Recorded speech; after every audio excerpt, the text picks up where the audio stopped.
I'm Heather. I am a mom and a nutritionist and a certified GAPS practitioner. And today I want to talk about how to introduce dairy when you can't tolerate dairy.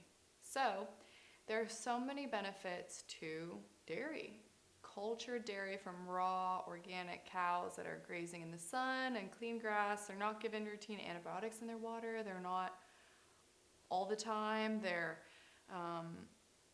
not eating genetically modified corn and soy. They're eating grass, and they're clean and they're healthy, and their milk is clean and healthy. And it's raw, it's not pasteurized, and it's not homogenized. It's pure living milk. But some people can't handle that initially or at all. So if you can't handle that, there's a few options. The first is to go back before you've introduced anything. Give yourself another few months. Consume a lot of animal fats like lard, beef tallow, lamb fat, duck fat. Consume a lot of those. They have a really soothing and, can't use the word healing, effect on the gut lining. So you can really go hard with those, and that's going to help for when you do introduce it slowly.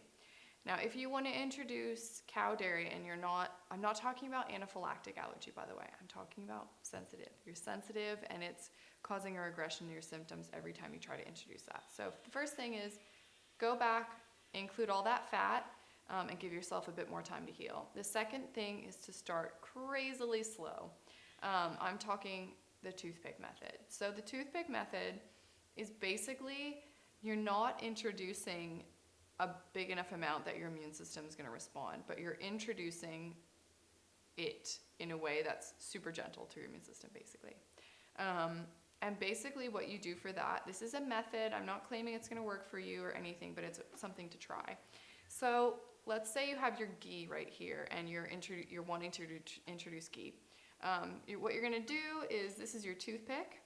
This is my milk kefir. You basically just dip it in the ghee so subtly that you can't even see it on the toothpick. And then you take the toothpick in your liter of filtered water. This is in a liter. Dip it in. You can do a glass of filled with water, a glass, and then you try taking a sip. Of course, this is not if you have an anaphylactic allergy. This is only food sensitivities. Take a sip. Wait a few days. Try it again. Wait a few days. And then you can so slowly increase that dose that you can take 2 sips in a couple days. And then dip the toothpick in further. You're just slowly building it up, introducing it in a non-threatening way to your immune system so that hopefully you can progress. Then you can maybe take a little thing and put it straight in your soup. Eventually you're going to get to a spoonful, and hopefully you may have to do that with every single dairy food you introduce, but that is a great way to try it. That works for a lot of people, and you might have to go back and do all those animal fats for a while before you try the toothpick method. And the other thing that's helpful, I don't like when people just go, oh, I can't do dairy. You're throwing out milk kefir, you're throwing out sour cream, you're throwing out all these delicious, amazing foods. And milk kefir is like the king of the kings of GAPS foods. I mean, it is so rich in beneficial bacteria and beneficial yeasts that combat pathogenic yeasts. So many strains. I mean, it's really a good food to include. It can totally repopulate your microbiome like nothing else can. So if those aren't working, the fat thing and the toothpick method, you're still not really having success, or if you just don't want to do those, you want to get it in sooner and try something different, try a different type of dairy. I don't know what kind of dairy you're using, but you can try a different breed of cow or a cleaner, version, or you can just go to goat. Try goat milk. You can make goat milk yogurt. You can make goat milk kefir. You can make goat milk sour cream, I think. Although I know goat milk, the cream and milk don't separate. Or camel milk. You can use those grains or yogurt starter to make camel milk yogurt or camel milk kefir, and those are less likely to have a reaction to those, because unless you're drinking camel milk your whole life, your immune system hasn't probably built up a reaction, so it's probably a lot less threatening.